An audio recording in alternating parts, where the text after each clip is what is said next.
শুক্রবার ছিল প্রবাদ প্রতিম ক্রিকেট প্রশাসক প্রয়াত জগমোহন ডালমিয়ার জন্মদিন, যিনি সিএবি সভাপতি থেকে বিশ্ব ক্রিকেটের সর্বোচ্চ নিয়ামক সংস্থা আইসিসি সভাপতি, বিসিসিআই সভাপতির দায়িত্ব সামলেছেন। সর্বকালের অন্যতম সেরা ক্রিকেট প্রশাসক হিসাবে খ্যাতি অর্জন করেছেন তিনি। ভারতীয় ক্রিকেটকে গোটা বিশ্বের দরবারে জনপ্রিয় করে তুলতে জগমোহন ডালমিয়ার ভূমিকা ছিল অনস্বীকার্য। 1940 সালে 30 মে জন্মগ্রহণ করেছিলেন জগমোহন ডালমিয়া। আর এদিন হাওড়ার ব্যাটরা ক্রিকেট ক্লাবের তরফ থেকে প্রবাদ প্রতিম ক্রিকেট প্রশাসক জগমোহন ডালমিয়ার 85তম জন্মদিন পালন করা হয়। উপস্থিত ছিলেন জগমোহন ডালমিয়া সুযোগ্য পুত্র তথা আইপিএল গভর্নিং কাউন্সিল মেম্বার অভিষেক ডালমিয়া, তাঁর স্ত্রী শালিনী ডালমিয়া, প্রাক্তন সিএবি সচিব বিশ্বরূপ দে সহ ব্যাটরা ক্রিকেট ক্লাবের অন্যতম সদস্য বিশ্বনাথ সামন্ত, যোগেশ্বর সামন্ত, সুকুমার সামন্ত সহ অন্যান্য সদস্যরা। জগমোহন ডালমিয়ার জীবনের বিভিন্ন ঘটনা নিয়ে এদিন আলোচনা করেন উপস্থিত অতিথিরা। এটাই দেখালেন যে টিমওয়ার্ক যদি হয় যে কোনো জিনিস সম্ভব হয়।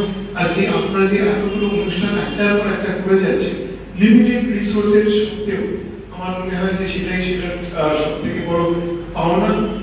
এই কারণে যে উনি যেটা বিশ্বাস করতেন, যে ফিলসফিতে বিশ্বাস করতেন, উনি বিশ্বাস করতেন ডেডিকেশন, উনি বিশ্বাস করতেন হার্ড ওয়ার্ক, ডিসিপ্লিন, আর তার পাশাপাশি যে কোনো কাজ একা করা সম্ভব হয় না, সকলে মিলে যদি একসঙ্গে করা যায়, টিম ওয়ার্ক যদি থাকে তাহলে সম্ভব। কারণ আমি যখনই বলতাম যে কোনো একটা ভালো ইভেন্ট হতো ওনাকে কংগ্রাচুলেট করতাম।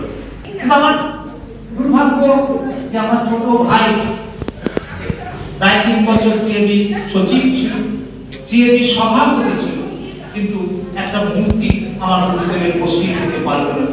হয়তো কারণ ভয় ছিল মনের মধ্যে যে মূর্তি বসালে কেউ রাখবে, কেউ ভালোবাসবে না, সেখানে বসাতে পারলো না, কিন্তু আমি বসাবো। এদিন কেক কেটে এবং প্রদীপ প্রজ্বলন করে জগমোহন ডালমিয়ার জন্মদিন উদযাপন করা হয়। সিএবির প্রাক্তন সচিব বিশ্বরূপ দে জানান, কলকাতায় জগমোহন ডালমিয়ার নামে তিনি মূর্তি স্থাপন করবেন। ওই মূর্তি উন্মোচন করে আগামী বছর থেকে সেখানেই কিংবদন্তি ক্রিকেট প্রশাসকের জন্মদিন পালন করা হবে। সৌরভ রায়ের রিপোর্ট, স্কাই নিউজ বাংলা।